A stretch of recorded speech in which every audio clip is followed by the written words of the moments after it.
Welcome everyone. म आज तपाईहरुलाई मलेसियामा काम गरिरहनु भएका सम्पूर्ण नेपाली दाजुभाइ तथा दिदीबहिनीहरुलाई एउटा खुशीको खबर लिएर आएको छु।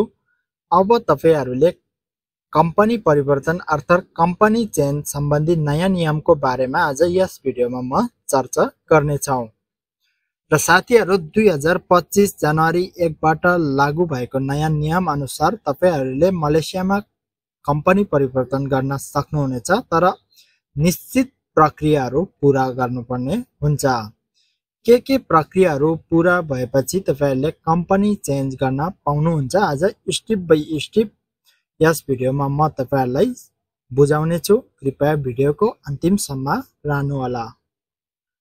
र पहिलो नम्बरमा भनेको तपाईहरु जान आँटेको दोस्रो कम्पनीको सम्पूर्ण विवरणहरू बुझ्नुहोस् र त्यहाँ काम गरिरहेको साथीभाइहरुसँग बुझ्नुहोस् तपाईको कम्पनी त्यो दोस्रो कम्पनी राम्रो छ छैन।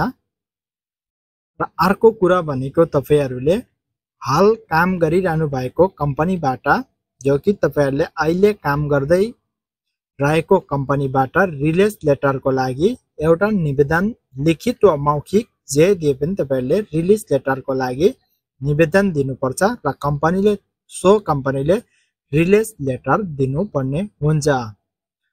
र यति भइसकेपछि तपाईहरुले दोस्रो भनेको चाहिँ तपाईहरु जान आँट्नु भएको कम्पनीले तपाईको लागि इम्प्लोयमेन्ट पासको लागि आवेदन दिनुपर्ने छ। र तेस्रो भनेको नयाँ कम्पनीले सरकारलाई चेन्ज अफ क्याटेगोरी लेटर बुझाउनु पर्ने छ। यानी कि तपाईहरु जानुपर्ने दोस्रो कम्पनीले चाहिँ तपाईहरुको इम्प्लोयमेन्ट पासको लागि आवेदन दिनुपर्ने छ। र तेस्रो भनेको नयाँ कम्पनीले सरकारलाई चेन्ज अफ क्याटेगोरी लेटर बुझाउनु पर्ने छ।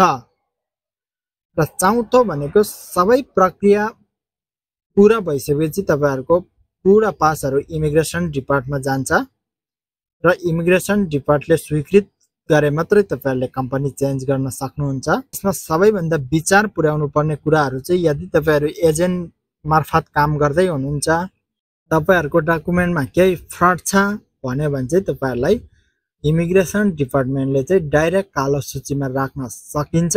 यो डकुमेन्टहरु बुझाउँदाखेरि चाहिँ तपाईहरुले अलिकति सावधानी अपनाउनु होला। र यस्तै अन्य जानकारीमूलक भिडियो र मलायु भाषा सिक्नको लागि हाम्रो युट्युब च्यानललाई सब्स्क्राइब गर्न नबिर्सिनु होला। धन्यवाद।